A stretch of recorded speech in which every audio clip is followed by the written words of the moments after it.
ದುಹಂತಿಗಾವಹ. ನಮ್ಮಲ್ಲಿ ಗೋಶಾಲೆ ಇದೆ.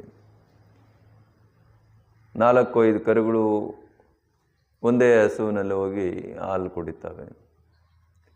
ಅದರ ಹಾಲು ನಮಗೂ ಕೊಡ್ತೇವೆ, ಅದು ಅಮೃತಕ್ಕೆ ಸಮಾನ. ಒಂದು ಹಂತ ಮುಗಿದ ಮೇಲೆ ಅದರ ಹಾಲು ಅದು ಕುಡಿಯೋದಿಲ್ಲ, ಅದು ಕೂಡ ಪರರಿಗಾಗಿ ಬದುಕ್ತಾ ಇದೆ. ಹಾಗಾದರೆ ನಮ್ಮ ಕೆಲಸ ಏನು? ಈ ಶರೀರವನ್ನು ಭಗವಂತ ಯಾಕೆ ನಮಗೆ ಕೊಟ್ಟಿದ್ದಾನೆ ಅಂತ ಹೇಳಿದ್ರೆ, ಪರೋಪಕಾರಾರ್ಥ. ಯಾರು ನಮಗಿನ್ನ ನೋವಿನಲ್ಲಿರ್ತಾರೆ, ದುಃಖದಲ್ಲಿರ್ತಾರೆ, ಅಶಕ್ತರಾಗಿರ್ತಾರೆ, ಅಂಥವರಿಗಾಗಿ ನಾವು ಬದುಕಬೇಕು. ವಿವೇಕಾನಂದರು ಹೇಳ್ತಾರೆ, ದರಿದ್ರ ದೇವೋಭವ, ದರಿದ್ರ ನಾರಾಯಣ.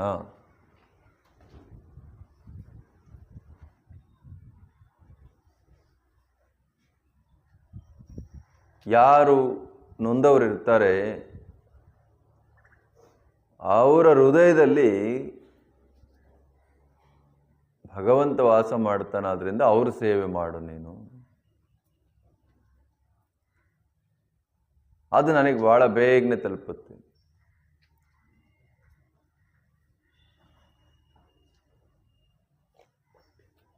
ಇಟ್ಟರೆ ಸಗಣಿಯಾದೆ. ಒಂದು ಸಗಣಿ ಕತೆ ಎಷ್ಟು ಚೆನ್ನಾಗಿದೆ. ಇಟ್ಟರೆ ಸಗಣಿಯಾದೆ, ತಟ್ಟಿದರೆ ಬೆರಣಿಯಾದೆ, ಸುಟ್ಟರೆ ಹಣೆಗೆ ಇಡುವ ವಿಭೂತಿಯಾದೆ. ಮತ್ತೆ ಕೇಳ್ತದೆ ಸಗಣಿ, ನೀನು ಯಾರಿಗಾದೆಯೋ ಎಲೆ ಮಾನವ. ಹುಟ್ಟಿದ ಮೇಲೆ ಬರೀ ನಮ್ದು ಅಷ್ಟನ್ನೇ ನೋಡ್ಕೋಬೇಕು, ನಮ್ಮನ್ನು ನಂಬಿದವ್ರನ್ನ ಅಷ್ಟೇ ನಾವು ನೋಡ್ಕೊಳ್ಬೇಕು, ನಮ್ಮ ನೆರೆಹೊರೆಯವ್ರನ್ನಷ್ಟೇ ನಾವು ನೋಡ್ಕೊಳ್ಬೇಕು?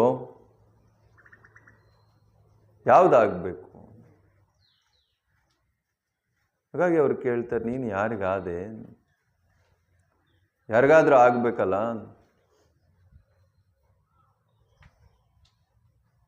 ಯಾರು ತಮಗಾಗಿ ಬದುಕ್ತಾರೆ ಅವರು ಅಲ್ಪಾಯುಷಿಗಳು. ಅಂದರೆ ಅವ್ರು ಸತ್ತ ನಂತರವೂ ಕೂಡ ಅವ್ರ ನೆನಪು ಭಾಳ ಕಮ್ಮಿ. ಯಾರು ಪರರಿಗಾಗಿ ಬದುಕ್ತಾರೆ ಅವರು ಚಿರಾಯು, ಯಾವಾಗಲೂ ಬದುಕಿರ್ತಾರೆ ಅವರು.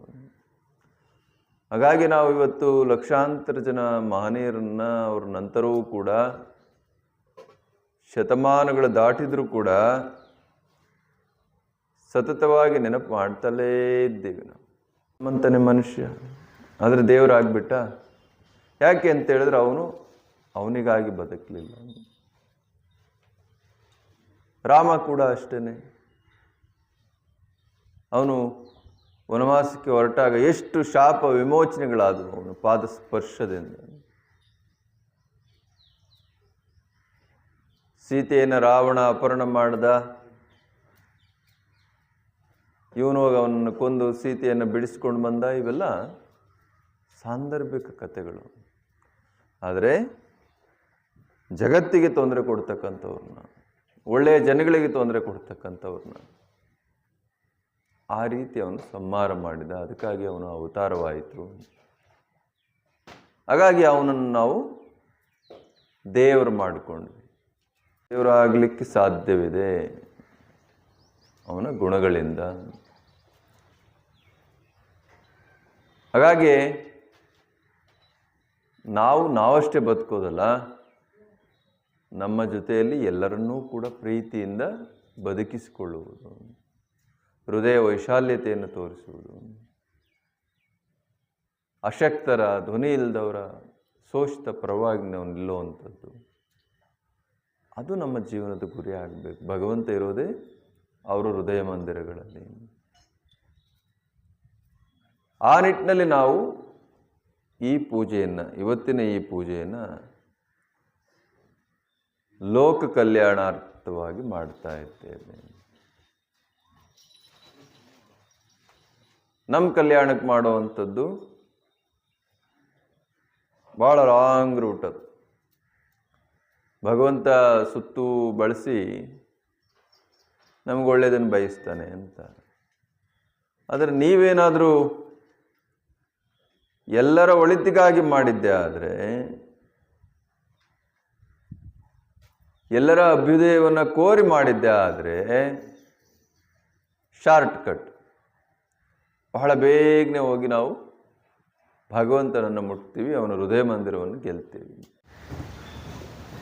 ಆಗ ಭಗವಂತ ನಮ್ಮ ಹೃದಯ ಮಂದಿರಕ್ಕೂ ಕೂಡ ಲಗ್ಗೆ ಇಡ್ತಾನೆ. ಯಾಕೆ ಇವನು ಒಳ್ಳೆಯವನು, ಇವನೆಲ್ಲರಿಗೂ ಒಳ್ಳೆತನ ಬಯಸ್ತಾನೆ. ಆ ರೀತಿಯ ಜೀವನ ನಮ್ಮೆಲ್ಲರದ್ದು ಆಗಬೇಕು. ಇವತ್ತು ನಾವೆಲ್ಲ ನೋಡ್ತಾ ಇದ್ದೀವಿ,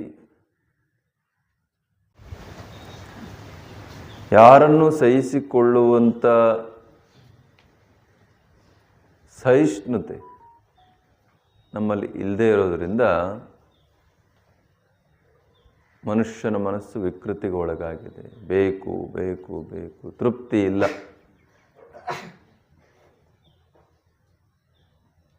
ನನಗೆ ಸಾಕಪ್ಪ, ನೀನೊಬ್ಬ ಇದ್ರೆ ಸಾಕು ಭಗವಂತ, ನೀನೊಬ್ಬ ನನ್ನ ಜೊತೆಗಿರೋ ಹಾಗೆ ಅಂತ ಹೇಳಿಬಿಟ್ರೆ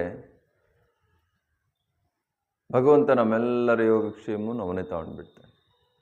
ದುರ್ಯೋಧನ ಹೋಗಿ ಕೃಷ್ಣನನ್ನು ಕೇಳ್ದ, ಏನು ದುರ್ಯೋಧನ ಬಂದೆ ನೀನು? ಏನೂ ಇಲ್ಲಪ್ಪ, ನಿನ್ನ ಹತ್ರ 11 ಅಕ್ಷೋಹಿಣಿ ಸೈನ್ಯ ಇದೆಯಂತೆ, ನಮಗೂ ಮತ್ತು ಪಾಂಡವರಿಗೂ ಯುದ್ಧ, ಅದರಿಂದ ನಿನ್ನ ಸೈನ್ಯನ ನನಗೆ ಕೊಡಬೇಕು. ನೀನು ಮೊದಲು ಬಂದುಬಿಟ್ಟಿದೀಯ,